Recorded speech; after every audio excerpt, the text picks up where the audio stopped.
Assalamualaikum warahmatullahi wabarakatuh. Perkenalkan, nama saya Aira Syahra. Saya dari kelas 11 MIPA 2 ingin memaparkan materi tentang bagian-bagian sel beserta fungsinya.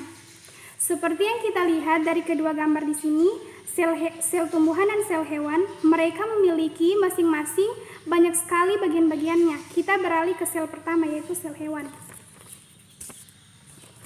Sel hewan memiliki banyak sekali bagian-bagian, di antara lain yang pertama, 1. Membran sel. Membran sel ini berfungsi untuk mengatur keluar masuknya nutrisi dan mineral. Yang kedua, sitoplasma. Sitoplasma ini berfungsi sebagai perantaran transportasi zat dari luar ke organel sel. Yang ketiga, retikulum endoplasma. Retikulum endoplasma ini berfungsi sebagai sistem transportasi substrat. Yang keempat,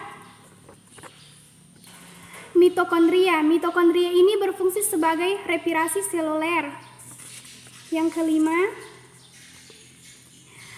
mikrofilamen. Mikrofilamen ini berperan sebagai penggerakan sel endositosis dan eksositosis. Keenam, lisosom. Lisosom ini berfungsi untuk mengontrol pencernaan intraseluler. Yang ketujuh, peroksisom. Peroksisom ini berfungsi untuk perubahan lemak menjadi karbohidrat. Yang kedelapan, ribosom. Ribosom ini berfungsi sebagai proses pembentukan protein. Yang kesembilan, sentriol. Sentriol ini berfungsi sebagai pembentukan sel dalam membentuk benang spindle. Kesepuluh, mikrotubulus.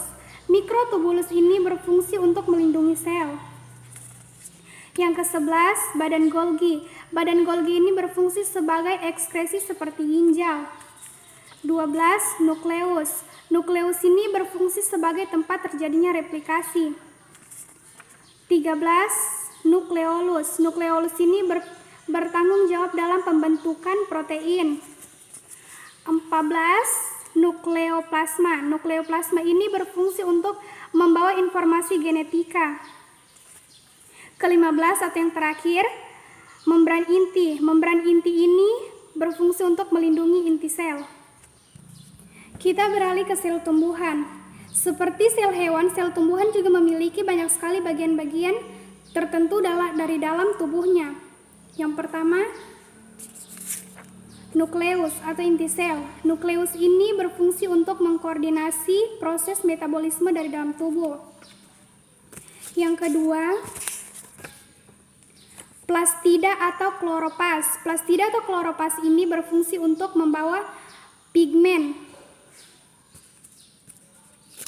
Ketiga, ribosom. Ribosom ini berfungsi sebagai memproduksi dan mensintesis zat protein yang ada dalam sel. Keempat, mitokondria. Mitokondria ini berfungsi sebagai memecahkan karbohidrat kompleks dan gula yang dimanfaatkan dari dalam tubuh. Kelima, badan Golgi. Badan Golgi ini berfungsi untuk mengangkat zat kimia di dalam dan di luar dan dibawa keluar dari sel. Keenam, retikulum endoplasma. Retikulum endoplasma ini berfungsi sebagai pengangkut sintesis lemak. Ketujuh, vakuola. Vakuola ini berfungsi sebagai ekskresi produksi dalam limbah. Yang kedelapan atau yang terakhir, peroksisom. Peroksisom ini berfungsi sebagai memecahkan asam lemak dari dalam tubuh dan membantu kloroplas dalam proses fotorespirasi. Terima kasih. Wassalamualaikum warahmatullahi wabarakatuh.